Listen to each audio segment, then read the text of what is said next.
प्रणाम मित्रों, कैसे हैं आप लोग। मैं कुशल मंगल में हूं और आशा करता हूं कि आप भी सकुशल होंगे। सबसे पहले मैं आपका एक बार फिर धन्यवाद एवं आभार व्यक्त करता हूं कि आप लोग मेरे चैनल को, मेरे वीडियोस को, मेरी बातों को लाइक कर रहे हैं, आपको पसंद आ रही हैं और आप उसे आगे भी फॉरवर्ड कर रहे हैं, शेयर कर रहे हैं। उसका बहुत बहुत धन्यवाद एवं आभार। मित्रों, मेरे कुछ मित्रों ने मुझसे फ़ोन पे, व्हाट्सएप पे पूछा है कि स्वामी जी कुछ स्वर्ग नरक के बारे में बताएं। हमारे धर्मों में जो बातें कही हैं कि स्वर्ग नरक होते हैं, 7 तरह के नरक होते हैं, जैसे कुंभी पाक नरक और भी बहुत से नरक हैं, तो क्या ये वास्तव में हैं? अगर हैं तो कहाँ पर हैं और इनमें क्या होता है? मित्रों, मैं अध्यात्म के अंदर बहुत गहरे उतरा हुआ हूँ और ध्यान साधना बहुत करता हूँ, इसलिए मेरे कुछ अपने अनुभव हुए हैं, उन्हीं के आधार पर मैं आज आपको बता रहा हूँ कि स्वर्ग नरक क्या है, कहाँ पर है। मित्रों, प्रभु ने आपको एक सबकॉन्शियस माइंड दिया है, अवचेतन मन दिया है, जो हमारी आत्मा का ही एक भाग है। और हमारा अवचेतन मन जो है बिल्कुल अंत में जाकर के आत्मा के रूप में बदल जाता है। तो सबसे पहले तो मैं बताना चाहूँगा कि हमें हर रोज़ प्रभु एक तरह का डेमो देते हैं जन्म का और मौत का। जब हम सुबह उठते हैं तो हमारा एक तरह से जन्म होता है और जब हम रात को सोते हैं तो हमारा एक तरह से मरण होता है, मौत होती है। वो एक शॉर्ट ट्रेलर टाइप में है, उसका एग्जाम्पल है हमारे जन्म और मौत का। जब हम सो जाते हैं तो आप सपने देखते हैं और सपनों में हम क्या देखते हैं? सपनों में हम कभी कभी डर जाते हैं।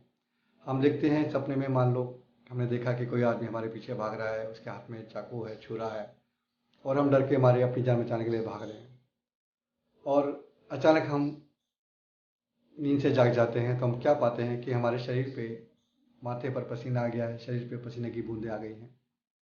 वास्तव में एक्चुअल में हम कहीं भागे नहीं थे, सिर्फ सपने में ही हम भाग रहे थे। लेकिन क्योंकि हमारा सबकॉन्शियस माइंड, अवचेतन मन बहुत ताकतवर है, इसलिए उसने हमारे शरीर पे पसीने जो है भेज दिए या उसकी वजह से पसीने आ गए। तो मित्रों, हमारा अवचेतन मन यानी एक तरह से आत्मा का एक भाग है और अंततः आत्मा होती है। सबसे पहले मैं बताना चाहूँगा कि हम लोग, हिंदू लोग, जन्म मरण को और पुनर्जन्म को मानते हैं। तो हमारा पुनर्जन्म होते रहता है जब तक कि हम मोक्ष को प्राप्त नहीं होते। मोक्ष प्राप्ति क्या है, मोक्ष क्या है, उसके बारे में हम बाद में बात करेंगे। आज सिर्फ हम बात करेंगे स्वर्ग नरक की।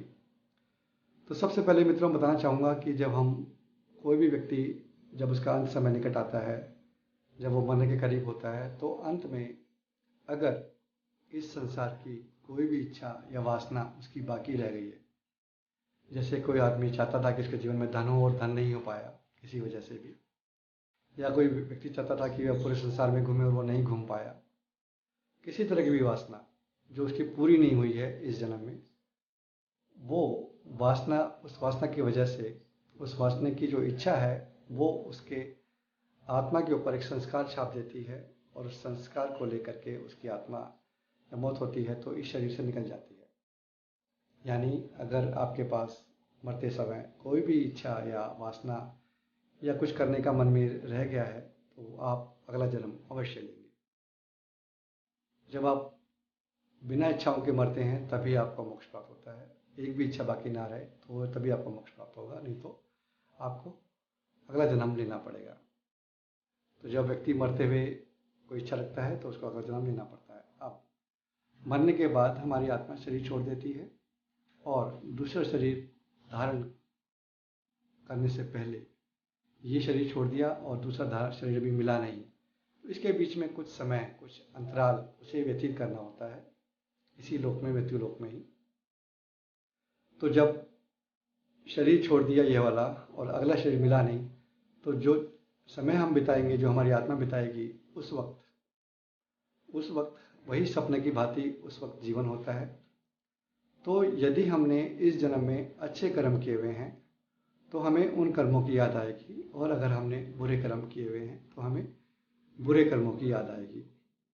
आपको पता है, जब हम कोई पुरानी अच्छी सुहानी याद सोचते हैं तो हम मन ही मन खुश हो जाते हैं, और जब कोई बुरी घटना या ऐसी कोई घटना जो हमारे दिमाग पे छपी होती है वो याद आती है तो हमारा मूड ख़राब होता है, हमारी फिजियोलॉजी में बिहेवियर बदल जाता है। तो ऐसे ही जब उस आत्मा को इस जन्म में, पिछले जन्म में की गई पुरानी बातें याद आती हैं, तो जो वक्त वो अच्छी बातें याद करते हुए बिताता है, वो उस वक्त को हम स्वर्ग कह सकते हैं।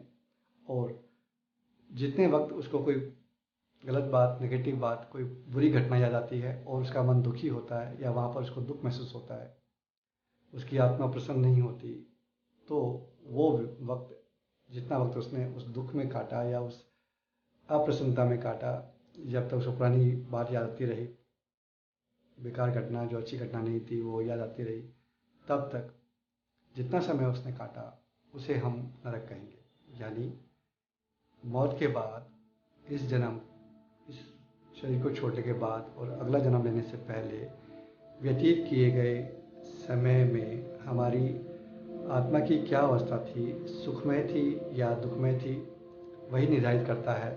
उसे ही हम सुखमय समय को जो हमने व्यतीत किया, उस वक्त हमारी आत्मा ने व्यतीत किया, उसे हम स्वर्ग कह सकते हैं। और जो दुखमय समय व्यतीत किया उसे हम नरक कहेंगे।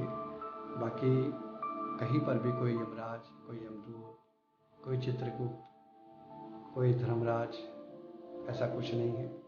सब कुछ इसी आत्मा को यहीं पर मृत्युलोक में ही भोगना पड़ता है।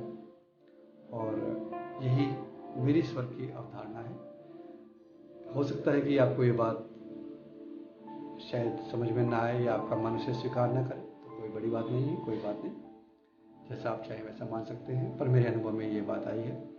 अगर आपको इससे अन्यथा कोई, इससे अलग आपके कोई विचार हो तो आप कमेंट बॉक्स में मुझे लिखें। मैंने जो मुझे समझ में आया बता दिया आपको, और आपके कमेंट्स का मैं जवाब देता हूँ हमेशा। तो आशा करता हूँ कि आप कमेंट बॉक्स में इस वीडियो पर जो भी आपके कमेंट होंगे लिखेंगे, और हमेशा की तरह मेरे वीडियो को लाइक, सब्सक्राइब, शेयर और कमेंट करेंगे। और एक छोटी सी बात कि आप बेल आइकन को भी ज़रूर दबाएं, ताकि आपको मेरे हर वीडियो का, नई नई वीडियो जो हर हफ्ते डालता हूँ उसका नोटिफिकेशन मिलता रहे और आप नई नई वीडियो देखते रहें। मित्रों, आपका बहुत बहुत धन्यवाद एवं आभार। प्रणाम।